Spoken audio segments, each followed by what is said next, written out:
Hello students, welcome back to Google chemistry. आज हम बात करेंगे डी और एफ ब्लॉक के इंपॉर्टेंट कॉन्सेप्ट की। सबसे पहले हम थोड़ा सा बेसिक पढ़ेंगे जिसको बिना जाने आप इंपॉर्टेंट क्वेश्चन डिस्कस नहीं कर सकते। और मैंने आपको पहले ही बता दिया कि वो कौन कौन से ऐसे क्वेश्चन है जो डी और एफ ब्लॉक से बनते हैं और इस चैप्टर का क्वेश्चन एकदम आराम से हो जाता है। सबसे पहले बात करेंगे हम प्यारे बच्चों डी ब्लॉक की। अगर हम बात करें डी ब्लॉक एलिमेंट्स की तो हम लोग इसको एक बड़ा बेहतरीन नाम देते हैं और ये एक नंबर का क्वेश्चन भी बन जाता है। इसको हम लोग कहते हैं ट्रांजिशन एलिमेंट्स। इसको हम लोग क्या कहते हैं? इसको हम लोग कहते हैं ट्रांजिशन एलिमेंट्स, या इसी को हम कहते हैं ट्रांजिशन मेटल, या इसी को हम क्या कहते हैं? Transition metal. अब आपके मन में तुरंत क्वेश्चन आएगा, सर डी ब्लॉक एलिमेंट को क्यों आप ट्रांजिशन मेटल या ट्रांजिशन एलिमेंट बोल रहे हैं? Because most of the D block elements are metal, hence it is also known as transition metal. अब बात करते हैं ट्रांजिशन मतलब क्या है। प्यारे बच्चों, अगर मैं आपसे बात करूं, एक छोटी सी पीरियोडिक टेबल बनाऊंगा आपको समझाने के लिए कि मान लीजिए कि ये हमारी मॉडर्न पीरियोडिक टेबल है। ये हमारी क्या है? ये हमारी मॉडर्न पीरियोडिक टेबल है, ठीक है ना? ओके भाई, ये हमारी मॉडर्न पीरियोडिक टेबल है। यहाँ पे हमने, ये हमारा यस ब्लॉक है, आप सभी को पता है, और ये हमारा पूरा पी ब्लॉक है। इसमें 6 हैं, 1 2 3 4, आप बना लेना 5 और 6 ग्रुप आपके पी ब्लॉक में होते हैं। यस ब्लॉक में 2 ग्रुप होते हैं। और बात करें इसमें तो आप सभी को पता है 10 ग्रुप होते हैं। तो अगर हम बात करें प्यारे बच्चों डी ब्लॉक एग्जिस्ट कहाँ करता है, तो डी ब्लॉक यहाँ एग्जिस्ट करता है। और आप सभी को पता है कि अगर हम लाइन खींचे 1 2 3 और 4 और एक 5 नहीं खींचेंगे, 4 ही खींचना है, ठीक है ना? और यहाँ पे भी आपको पता है कि होते हैं एलिमेंट, यहाँ हाइड्रोजन, यहाँ हीलियम। यह ब्लॉक यहाँ और यहाँ से निकल के यह ब्लॉक का जनरेशन होता है, आपको ये भी पता है। सर हमको ये सब क्यों बता रहे हैं? बहुत अच्छे से माइंडसेट दे रहा हूँ। अब आप जरा ध्यान से देखिए, यस ब्लॉक और पी ब्लॉक के बीच में डी ब्लॉक एग्जिस्ट करता है। ट्रांजिशन का मतलब क्या होता है? कहीं से कहीं पर जाना। ट्रांजिशन का मतलब जैसे हम कहते हैं हम इस पार हैं, ब्रिज उस पार पहुँच जाएंगे, तो ब्रिज ने हमको ट्रांजिशन कराया, संक्रमण अवस्था, ठीक है ना? तो यस ब्लॉक और पी ब्लॉक के बीच में ये डी ब्लॉक एग्जिस्ट करता है, hence it is known as transition element. अब बहुत सी किताबें कहती हैं कि क्योंकि इनकी वैलेंसी वेरिएबल है, क्योंकि इनमें नंबर ऑफ अनपेयर्ड इलेक्ट्रॉन ज़्यादा है, क्योंकि ये कलरफुल है, इन सारे रीजन के साथ हम इसको ट्रांजिशन एलिमेंट कहते हैं। तो मैं आपको बता दूं, आप सिंपली क्या लिखोगे? D block elements is known as transition element because it is situated in between S and P block. Okay sir, क्योंकि most of the D block elements are metal, hence it is also known as transition metal. तो ये question आपसे बनेगा जो कि basic था, ठीक है? अब हम बात करते हैं कि ये जो हमारे डी ब्लॉक एलिमेंट्स हैं ये बेसिकली हमारे कितने सीरीज में डिवाइड हैं। 3D सीरीज होती है, 4D सीरीज होती है, 5D सीरीज होती है और 6D सीरीज होती है। यानी कि अगर हम बात करें इन पूरे डी ब्लॉक एलिमेंट्स की तो ये हमारी 4 सीरीज में डिवाइडेड है। सीरीज कह लो इनको, या कह लो कि ये सब पीरियड्स है। लेकिन प्यारे बच्चों यहाँ पे एक बात बड़े ध्यान से समझना, वो बात ये है कि 3D 4D 5D जो हमने लिखा है ये सीरीज का नाम है। जैसे ये हो गया हमारा, मान लीजिए 3D सीरीज, ये 4D सीरीज, ये 5D सीरीज, ये 6D सीरीज। लेकिन अगर हम इन सारे सीरीज में यन की वैल्यू देखें तो जितनी ये सीरीज है उससे 1 प्लस रहेगी। मैं सर समझा नहीं, मतलब ये 3D है तो यहाँ n इक्वल टू 4 है, ये 4D है तो यहाँ n इक्वल टू 5 है, ये 5D है तो यहाँ n इक्वल टू 6 है, एंड ये 6D है तो यहाँ n इक्वल टू 7। आप बोलोगे सर क्यों? क्योंकि प्यारे बच्चों जो जनरल इलेक्ट्रॉनिक कॉन्फ़िगरेशन होता है डी ब्लॉक का, प्यारे बच्चों अगर हम बात करें जनरल इलेक्ट्रॉनिक कॉन्फ़िगरेशन की, जब तक हम जनरल इलेक्ट्रॉनिक कॉन्फ़िगरेशन नहीं जानेंगे तब तक ये 3D series, 4D series, 5D series और 6D जो आपको मैं बता रहा हूँ ये चीज़ आप नहीं जान पाओगे। अच्छा सर, तो अगर हम बात करें इसके जनरल इलेक्ट्रॉनिक कॉन्फ़िगरेशन की तो ये होता है NS122 और N-1 D1 to 10। अब कई बच्चे ये डिस्टर्ब हो जाते हैं कि सर जी इतना बड़ा जनरल इलेक्ट्रॉनिक कॉन्फ़िगरेशन, ये तो हमारी समझ से बाहर है। भैया ये सिंपली ये कह रहे हैं कि जब भी हम डी ब्लॉक एलिमेंट्स का इलेक्ट्रॉनिक कॉन्फ़िगरेशन लिखते हैं तो जो हमारा N है उसमें या तो जो हमारा यस सबसेल है उसमें 1 या 2 इलेक्ट्रॉन रहेंगे, और जो हमारा D है, D की वैल्यू जैसे हम यहाँ पे अगर n इक्वल टू 4 है, यहाँ अगर 4s है तो ये 3D हो गई। n-1 का क्या मतलब है? n की वैल्यू अगर यहाँ 4 है तो n की वैल्यू यहाँ 1 कम होगी, n की वैल्यू यहाँ 5 होगी तो यहाँ 1 कम होगी, यानी 4 होगी। और D सबसेल में 1 से 10 इलेक्ट्रॉन हम भर सकते हैं। सर मुझे नहीं समझना है आप क्या कहना चाहते हो? बिल्कुल, 1 मिनट के लिए फिर से ध्यान दीजिए। मैंने आपसे क्या कहा कि जनरल इलेक्ट्रॉनिक कॉन्फ़िगरेशन इसका है NS122, मतलब इसमें S सबसेल में 1 इलेक्ट्रॉन जाएंगे या 2 जाएंगे और D में 10 जा सकते हैं। लेकिन जो D है उसके सामने हम वो वैल्यू लिखेंगे जो n की वैल्यू से कम होगी। n-1 का ये मतलब है। सर मैं नहीं समझा, लो मैं समझा रहा हूँ। मान लीजिए मैंने क्या ले लिया, मान लीजिए मैंने ले लिया स्कैंडियम। ओके सर, स्कैंडियम का 21 होता है, मैं यहाँ से उसको कोरिलेट कर रहा हूँ। ठीक है, आप बोलोगे sir 1s2 2s2 2p6 and 3s2 and 3p6, 2 2 4 6 10 2 12 6 18 and 4s2 18 2 20। ठीक है, अब हम क्या लिखेंगे 3d1। ज़रा बहुत ध्यान से समझना, मैंने क्या बोला आपसे, मैंने बोला कि जब हम बात करेंगे जनरल इलेक्ट्रॉनिक कॉन्फ़िगरेशन की, तो देखिए यहाँ पे n = 4 है और यहाँ पे n-1, n की वैल्यू यहाँ 4 है, यहाँ n-1 करेंगे, n की वैल्यू 3, और आप देख लो कि 3d, और 1 से 10 तक हम भर सकते हैं इसमें ना। n-1 की वैल्यू ये हो गई 3 है, यहाँ पे भाई n-1 3 होगा, 1 से 10 तक हमने भरा, यहाँ पे 1 इलेक्ट्रॉन हमने भर दिया। ये ज़्यादा भी हो सकते हैं। और यहाँ पे ns1 से ns2 का क्या मतलब, यहाँ पे ns यानी n की वैल्यू यहाँ 4 है, 4s है ना, और s में 1 से 2 इलेक्ट्रॉन तक रह सकते हैं। तो ये हुआ भैया ऑल अबाउट इसके जनरल इलेक्ट्रॉनिक कॉन्फ़िगरेशन की बात। जनरल इलेक्ट्रॉनिक कॉन्फ़िगरेशन से भी बहुत सारे क्वेश्चन बनते हैं, डायरेक्ट दे देगा कि इसका जनरल इलेक्ट्रॉनिक कॉन्फ़िगरेशन, तो आप बोलोगे ns1 to 2 n-1 d1 to 10। ये हो गया जनरल इलेक्ट्रॉनिक कॉन्फ़िगरेशन। सर एक और बता दीजिए, अभी उतने अच्छे से क्लियर नहीं हुआ। चलो भैया हम बात कर ले रहे हैं मैग्नीज की 25।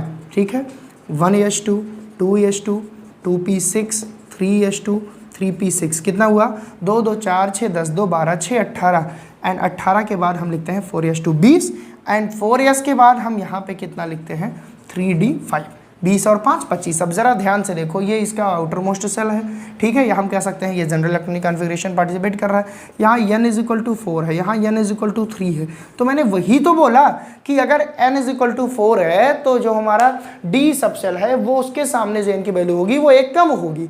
यानी अगर ns है तो ये 4s है तो ये 3d होगा। हाँ, इसमें 1 से 10 इलेक्ट्रॉन भर सकते हैं अपनी आवश्यकता अनुसार, इसमें 1 से 2 इलेक्ट्रॉन। तो उम्मीद करता हूँ आप समझ गए होंगे कि ns1 to 2 का क्या मतलब है। ns1 to 2 का मतलब ये है कि n की वैल्यू जितनी भी हो, 4 हो 5 हो 6 हो 7 हो, कोई मैटर नहीं करता, लेकिन d सब सेल के सामने जो हम n की वैल्यू लिखेंगे वो उससे 1 कम लिखेंगे। ओके सर, समझ गए।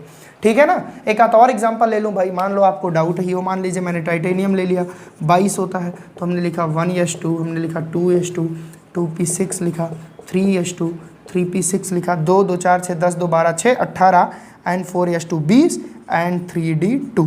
तो यहाँ पे देखिए n = 4, यहाँ n-1 d2। ओके, उम्मीद करता हूँ समझ गए। ठीक है, n-1 का मतलब यही कि यहाँ n की वैल्यू 4 है तो यहाँ 3 होगी।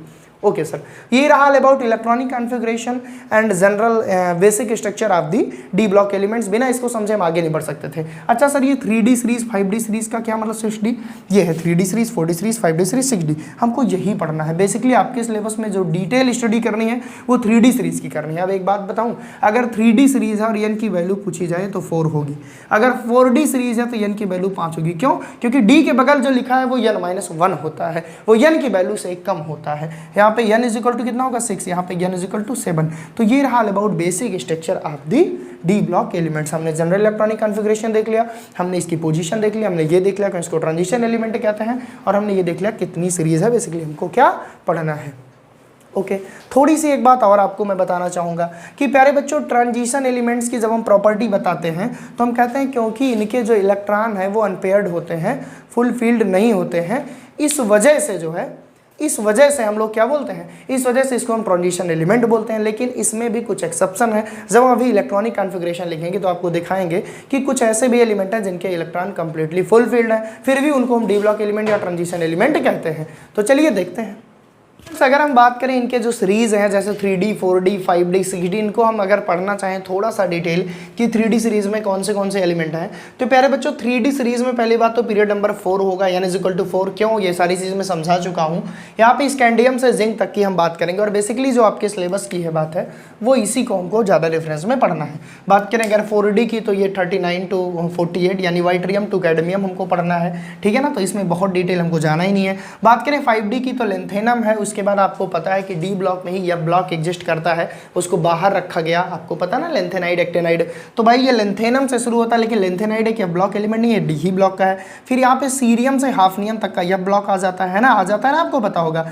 तो ये ओवरऑल लेंथेनम से शुरू होकर के यहाँ मरकरी तक जाता है 80। तो आप बोलोगे सर 57 to 80 नहीं, 57 एक ये एलिमेंट है, बाकी इधर के 9 एलिमेंट, टोटल 10 एलिमेंट हैं। और सीरियम टू हाफनियम ये तो एफ ब्लॉक है। ठीक इसी प्रकार एक्टिनियम 89 यहाँ से शुरू होकर एफ ब्लॉक को कंसिस्ट करके एक्टिनाइड सीरीज को, जो 89 से 103 तक है, और UUB यानी 112 एलिमेंट्स तक हैं।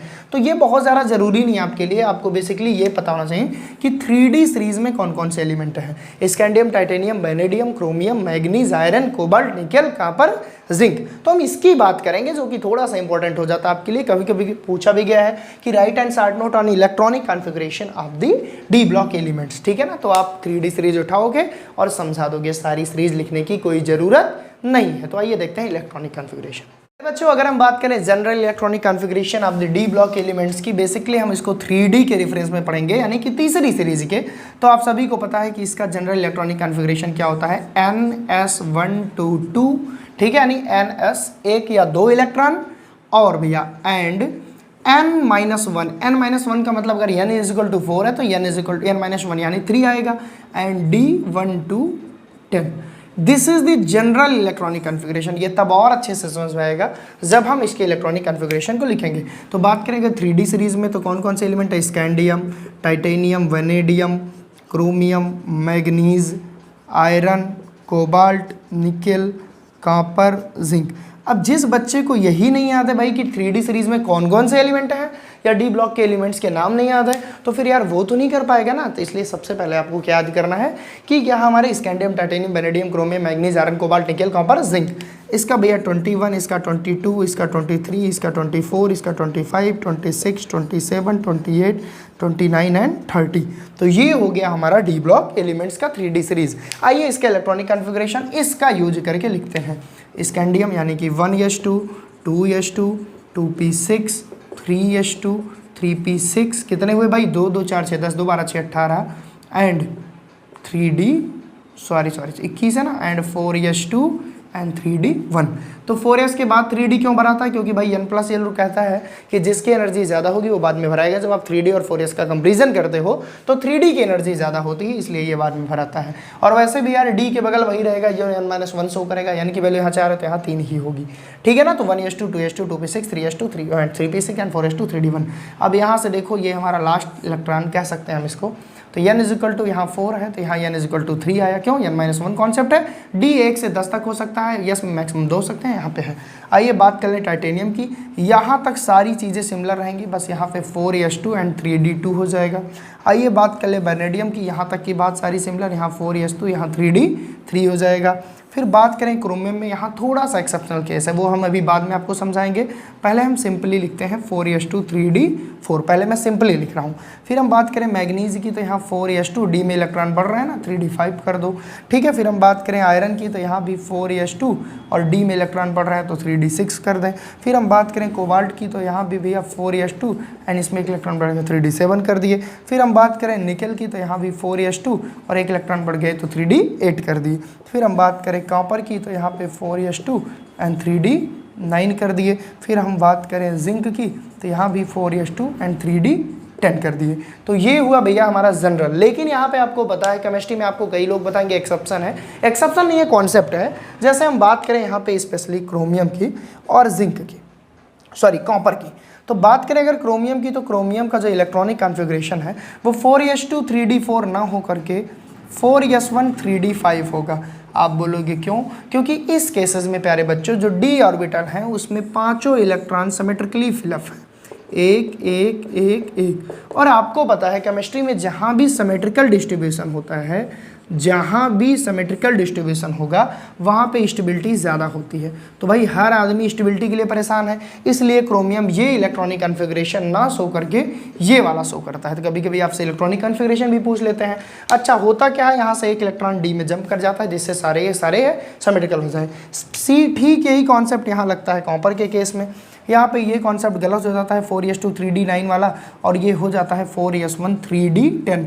मतलब जो d ऑर्बिटल है ये कम्प्लीटली फुल फील्ड रहेगा। कैसे, 1 2 3 4 5, दो इसमें, दो इसमें, दो इसमें, दो इसमें, दो इसमें। तो उम्मीद करता हूँ आप समझ रहे होंगे कि यहाँ पे दो एक्सेप्शनल केस ऐसा लोग कहते हैं कि क्रोमियम और कहाँ पर है। और बात करें अगर जनरल इलेक्ट्रॉनिक कॉन्फ़िगरेशन की तो वो फार्मूला फॉलो हो रहा है, n इज इक्वल टू 4 है, तो यहाँ पे देखो n-1 मतलब 3d और 1 से 10 इलेक्ट्रॉन तक हम भरते हुए चले गए। तो this is all about general electronic configuration of the D block. अब मान लो आपसे एग्जाम में पूछता है तो सबसे पहले आप लिखोगे कि D block elements shows general electronic configuration NS1 to 2 and N-1 D1 to 10।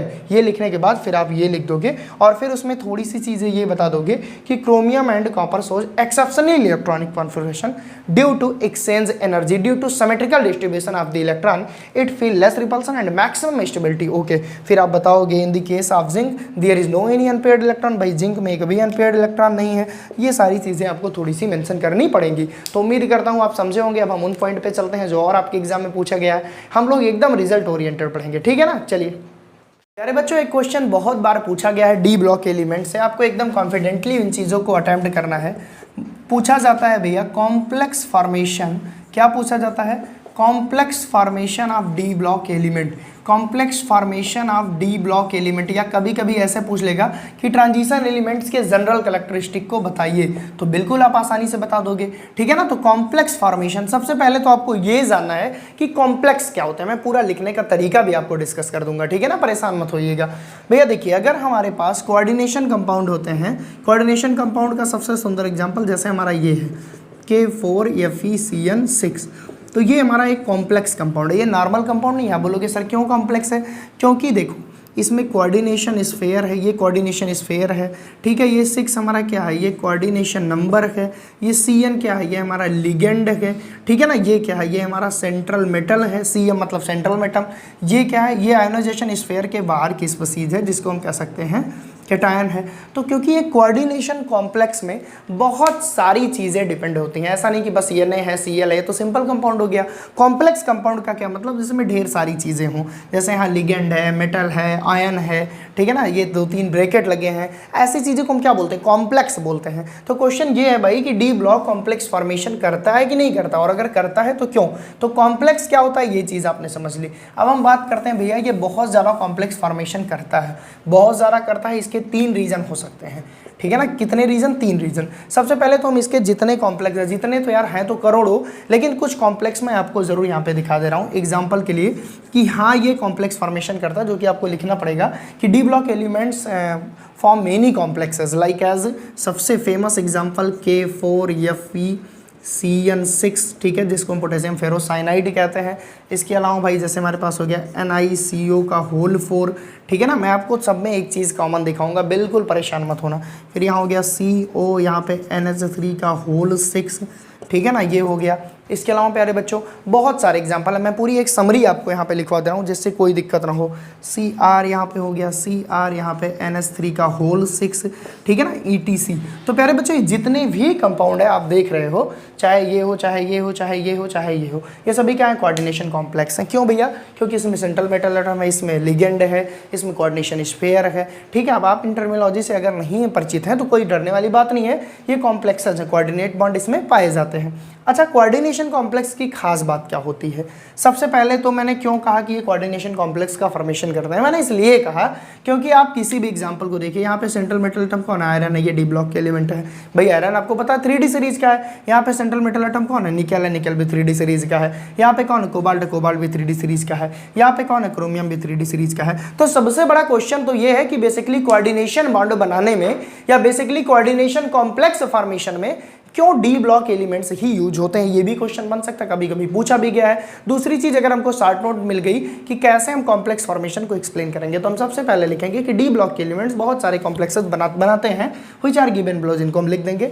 और इनमें एक चीज सिमिलर दिखी कि जो सेंट्रल मेटल एटम है वो सभी के सभी डी ब्लॉक एलिमेंट्स की ही है। अब इन मेटल की क्या ऐसी खास बात होती है कि जो केवल कोऑर्डिनेशन कॉम्प्लेक्स इन्हीं को पसंद करते हैं? वो खास बात अब मैं डिस्कस करने जा रहा हूँ। सबसे पहले तो वैकेंट डी ऑर्बिटल, आपको पता है कि जो हमें डी ब्लॉक ब्लॉक एलिमेंट्स हैं उसमें जब हम इलेक्ट्रॉनिक कॉन्फ़िगरेशन लिखते हैं तो हम लिखते हैं n-1 d 1 to 10। d पूरा नहीं फिलअप होता, उसमें बहुत सारे बैकेंड डी ऑर्बिटल होता है। सर इससे क्या मतलब है? बैकेंड डी ऑर्बिटल क्या करता है? जो कॉम्प्लेक्स फॉर्मेशन होता क्या प्यारे बच्चों, किसी भी कोऑर्डिनेशन कॉम्प्लेक्स को बनने के लिए एक होता है मेटल और एक होता है लिगेंड। लिगेंड इलेक्ट्रॉन पेयर को डोनेट करता है, मेटल इलेक्ट्रॉन पेयर को एक्सेप्ट करता है, और ये दोनों मिलकर एक कोऑर्डिनेशन कॉम्प्लेक्स का फॉर्मेशन करते हैं। अब मेटल तभी तो इलेक्ट्रॉन इस लिगेंड से लेगा। भाई लिगेंड क्या होता है? लिगेंड वो होते हैं जो लोन पेयर देते हैं। मेटल तभी तो इससे इलेक्ट्रॉन लेगा जब इसके पास वैकेंट डी ऑर्बिटल होगा या वैकेंट ऑर्बिटल होगा। तो क्योंकि डी ब्लॉक के जितने भी मेटल हैं जिनको हम ट्रांजिशन मेटल कहते हैं, इनके पास वैकेंट डी ऑर्बिटल होता है, और इन्हीं वैकेंट डी ऑर्बिटलों में ये लिगेंड से क्या लेते हैं? लोन पेयर लेते हैं, और जिससे ये लिगेंड के साथ मिलकर कॉम्प्लेक्सेस का फॉर्मेशन करते हैं। तो अगर कोई हमसे पूछे तो हम 4-5 एग्जाम्पल देंगे, उसके बारे में बताएंगे हाँ कॉम्प्लेक्स क्या होता है। फिर हम ये लिखेंगे कि कॉम्प्लेक्स फॉर्मेशन के कई रीजन है। सबसे पहले बैकेंड डी ऑर्बिटल, दूसरा रीजन स्मॉल साइज, जो मेटल होती है उसकी साइज बहुत छोटी होती है। तीसरा रीजन चार्ज डेंसिटी, जब भैया साइज छोटी होगी तो चार्ज डेंसिटी ऑलरेडी बढ़ेगी। तो ये 3 मेन रीजन है जो आपसे बहुत बार पूछे गए हैं कि कॉम्प्लेक्स फॉर्मेशन पे शॉर्ट नोट लिखिए। तो भाई कॉम्प्लेक्स फॉर्मेशन पे शॉर्ट नोट यही है कि आप 4-5 एग्जाम्पल दे दो और बोल दो इन सभी में कि डी ब्लॉक एलिमेंट्स यानी ट्रांजिशन मेटल ही सेंट्रल एटम है जो कि कॉम्प्लेक्स का फॉर्मेशन करता है। और बेसिकली कॉम्प्लेक्स फॉर्मेशन के लिए हम डी ब्लॉक एलिमेंट्स ही क्यों चूज करते हैं? Because it contain vacant D orbital, it contain small size and high charge density. ठीक है ना। होता क्या है भाई, जो लिगेंड, मान लो ये कि लिगेंड का इलेक्ट्रॉन है, तो लिगेंड अपने दोनों इलेक्ट्रॉन इनको देता है, उनके बीच में एक बॉन्ड बनता है जिनको कोऑर्डिनेट बॉन्ड कहते हैं। और भैया इस तरह से ये कोऑर्डिनेशन कॉम्प्लेक्स का फॉर्मेशन करते हैं। आपको थोड़ा मैटर और बढ़ाना है तो आप इसको ओपन कर सकते हैं। कैसे लिख सकते हैं? आप ऐसे लिख सकते हैं, या फिर अब भाई 6 CN है तो 6 CN हमने यहाँ पे दिखा दिया, CN यहाँ पे CN, यहाँ पे CN, यहाँ पे CN, ठीक है ना। और ये देखो यहाँ पे CN और ये देखो यहाँ पे CN। तो ये हमारा कुछ ऑक्टाहेड्रल लाइक सीन दिखा, ठीक है ना। और K4 हमारा कहाँ रहेगा? यहाँ पे 4K प्लस। तो ये देखिए हमारा सीन दिखा। तो ये क्या है? ये कोऑर्डिनेशन कॉम्प्लेक्स है। भाई इसमें सेंट्रल मेटल कौन है? मैं यहाँ पे क्या लिखा था भाई? मैंने यहाँ पे KF लिखा था। ये आयरन, आयरन हमारा सेंट्रल एटम है। तो आप देख सकते हो कि क्यों हमने आयरन को ही सेंट्रल मेटल लिया, क्योंकि आयरन के पास होता है वैकेंट डी ऑर्बिटल। सर कैसे होता है थोड़ा बताइए, तब ना समझ में आएगा। आपने डायरेक्ट कह दिया कि वैकेंट डी ऑर्बिटल होने के कारण ये कॉम्प्लेक्स फॉर्मेशन करते हैं। कॉम्प्लेक्स कौन है? यही सब कॉम्प्लेक्स है। ये लिख देना, वो लिख देना, ये लिख देना, ये लिख देना। मैं थोड़ा सा आपको और आगे बढ़ाऊँ, कैसे आयरन के पास वैकेंट डी ऑर्बिटल मान लीजिए 26 होता है, ठीक है ना। 1s2, 2s2, 2p6 and 3s2 and 3p6, 2 2 4 6 10 2 12 6 18 and 3p6 के बाद 4s2 18 2 20 एंड 3d6। अब आप देख सकते हो 3d6, अगर हम 3d6 के लिए इलेक्ट्रॉन को फिलअप करें 1 2 3 4 और 5, 1 2 3 4 5 और 1 6, ये सभी वैकेंट ऑर्बिटल हैं। अच्छा सर थोड़ा मैं कम समझ पाया, कैसे आपने कहा कि ये वैकेंट ऑर्बिटल है? क्योंकि ये कम्प्लीटली फुलफिल्ड नहीं है। दूसरी चीज़ प्यारे बच्चों, यहाँ पे 4K प्लस है। यहाँ पे अगर हम बात करें आयरन के ऑक्सीडेशन स्टेट की, तो आयरन की ऑक्सीडेशन स्टेट +2 होगी। तो अगर +2 के लिए हम भरना चाहेंगे तो 2 इलेक्ट्रॉन और निकलेगा। क्यों भैया +2 हो गया? ये देख लें क्यों +2 होगी। K4Fe, देखिए क्यों +2 होगी, K4FeCN6, ऐसे लिख दो, K4FeCN6। देखिए साइनाइड की -1 होती है, ठीक है ना भैया, और इसकी +1 होती है। तो ये 4 है, ये -6 है, तो +4 - 6 = +2 ही आएगा ना। तो आयरन की +2 होती है। +2 के लिए अगर भरेंगे तो 2 इलेक्ट्रॉन और कम कर लिखेंगे 3d4 भरेंगे तो यहीं तक पहुंचेगा। ये वैकेंट डी ऑर्बिटल आया कि नहीं आया? और ये वैकेंट डी ऑर्बिटल कहता है लिगेंड से तो मुझको इलेक्ट्रॉन दो, मैं तुम्हारे लिए रेडी तैयार बैठा हूं। तो प्यारे बच्चों अगर आपसे पूछ लिया complex formation of D block elements, तो आपको क्या लिखना होगा? फिर से मैं बोल रहा हूँ, आप सुन लो। डी ब्लॉक एलिमेंट्स बहुत सारे कॉम्प्लेक्स बनाते हैं। D block elements form many complex format या मेनी कोऑर्डिनेशन कॉम्प्लेक्सेस या many complexes compound. Complexes compound क्या होते हैं? आप एक एग्जांपल दोगे और बताओगे कि ये कॉम्प्लेक्सेस कंपाउंड है। यहाँ पे लिखोगे दीज आर गिवन, बहुत सारे कोऑर्डिनेशन कॉम्प्लेक्स दोगे, फिर उनको बताओगे कि इसमें कॉमन चीज़ ये है कि डी ब्लॉक एलिमेंट यूज हुआ। क्यों यूज हुआ? इसके 3 रीजन है। सबसे पहला vacant D orbital, vacant D orbital नहीं होगा तो लिगेंड कहाँ इलेक्ट्रॉन को देगा और कोऑर्डिनेट बॉन्ड कैसे बनेगा। दूसरी चीज़ साइज छोटी होगी मेटल की, तब लिगेंड आके आसानी से दे देगा। तीसरी चीज़ साइज छोटी होगी तो चार्ज डेंसिटी तो ज़्यादा होगी ही होगी। तो ये रहा ये रहा complexes formation of D block element. आप ये चारों एग्जाम्पल 5 याद कर लेना, एक ये डायग्राम दे देना, थोड़ा सा बता देना कैसे वैकेंट डी ऑर्बिटल होता है, और ये 3 रीजन दे दोगे आपको पूरा नंबर मिल जाएगा। बहुत ज़्यादा बड़े में नहीं पूछता, 60 नोट में ये आता है। ओके, अब हम डिस्कस करेंगे कलर फॉर्मेशन कैसे देते हैं और कैटालिटिक प्रॉपर्टी इनकी कैसे शो होती है। ठीक है ना, तो आज के लिए बस इतना ही, पढ़ते रहो। नेक्स्ट लेक्चर में हम इस चैप्टर को फिनिश कर देंगे, उसमें लेंथ एंड कॉन्ट्रैक्शन भी हम डिस्कस कर लेंगे। Thank you so much.